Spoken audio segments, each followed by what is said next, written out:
This is a second example of an empirical formula problem, and this one is more of an AP chemistry type problem, and I call it empirical formula number 2. And this problem is going to read as follows. I have a hydrocarbon of generic formula CXHYOZ, and it reacts with oxygen to make H2O and CO2. And I'm going to start off with 2.78 milligrams of this hydrocarbon, and in the end, after combustion, I end up with 2.58 milligrams of H2O and 6.32 milligrams of CO2. And the ultimate question that we need to answer is, what's the empirical formula of CXHYOZ? And so to take care of this problem, we were going to start with the information that we know about the products. We have carbon and hydrogen and oxygen that we need to know how much we have. Now, the only source of hydrogen that we have is going to be coming from, or going to the H2O, and the only source of carbon is going to be going towards, or being made and put into, the carbon dioxide. And so we're going to start with these two values. We have 2.58 milligrams of H2O, and in order for us to get to units that we can compare, we have to get ultimately 2 grams of each one of these. And so I have milligrams. I need to change those to grams. So for every 1 gram, there's 1,000 milligrams. In order to get it to be able to get the hydrogen, I have to get to the moles of H2O. So for the moles of H2O, of course, my molar mass is 18.02 grams, and I'm then going to convert that to moles of H. So for every 2 moles of H, there's of course 1 mole of H2O, and of course my final step is going to be the molar mass of hydrogen, which is 1.01 grams for every 1 mole of hydrogen. When I get an answer for this, I end up with 0.000289 grams of hydrogen. I do the similar kind of calculation for figuring out carbon from the carbon dioxide. So 6.32 milligrams of CO2 for every 1 gram of CO2. There's of course 1,000 milligrams. My molar mass of carbon dioxide, 44.02 for every 1 mole.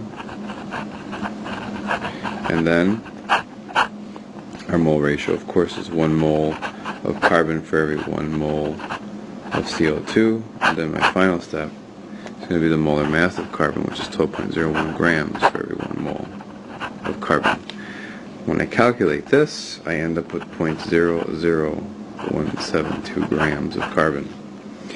Now, the problem read that we have 2.78 milligrams of the hydrocarbon CXHYOZ. Now, that in grams, of course, is 0.00258 grams. And in order for us to figure out the amount of oxygen, we figured out how much hydrogen and how much carbon we have, but to figure out how much oxygen we have, if we subtract these two values from the amount of the original substance, 0.00289 grams and 0.00172 grams, again, this is for the hydrogen and this is for the carbon, I'll get the grams of oxygen to be equal to 0.00057 grams. Now, ultimately we want to figure out the number of moles so that we can compare these to one another. And so what I'm going to do is convert these grams of oxygen into the moles of oxygen. And so, of course, if you have grams, but you have to get them to moles, you need the molar mass of oxygen.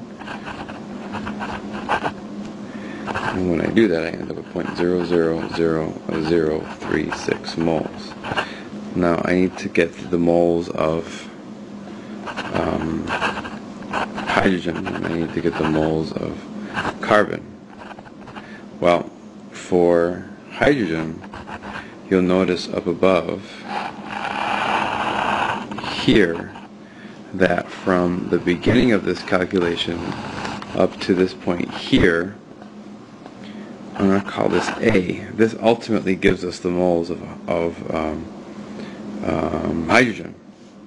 So I'm going to say that A is going to be the moles of hydrogen, and if you go back and you calculate A, you end up with 0.00286 moles of hydrogen. And if I do the same kind of thing for carbon, this section right here, which I'll call B,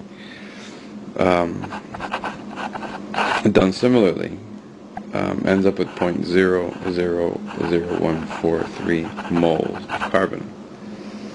Now what I have here are the moles of oxygen, hydrogen, and of course the carbon. So what I'm going to do is for each of carbon and hydrogen and oxygen, I'm going to divide them all these number of moles of each one of these, by the smallest. So I'm going to write down what number of moles I have for each one. And oxygen is 0.000036. Dividing them all by the smallest, which happens to be the one for oxygen. For oxygen, of course, it's going to equal 1. For hydrogen, again, by the smallest, that gives me an 8. And for carbon, dividing by 0.000036 gives me 4. And so what that tells me is that the empirical formula for this compound is C4H8O. And that's how we find the empirical formula of a hydrocarbon from the combustion of it with oxygen.